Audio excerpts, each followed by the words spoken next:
தஞ்சன் அசுரனை அழைக்க சிவபெருமான் போரிடும் முன் 8 திசைகளையும் காக்கும் அஷ்ட சக்திகளில் ஒருவராக பொன்னைநல்லூர் மாரியம்மனை கிழக்கு திசையில் நிறுவினார். அம்மன் முதலில் வெள்ளை புற்று வடிவில் அருள்பாலித்தார்.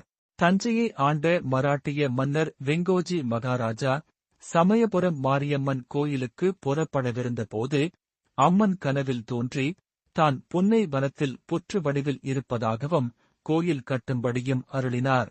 பின்னர் மகான் ஸ்ரீ சதாசிவ பிரம்மேந்திரர் அந்த புற்றை மாரியம்மன் திருவுருவமாக வடிவமைத்து சக்தி வாய்ந்த ஸ்ரீ சக்கரத்தையும் பிரதிஷ்டை செய்தார். இங்கு வழிபடுவதால் தோல் நோய்கள், கண் நோய்கள், அம்மை போன்ற வியாதிகள் நீங்கும்.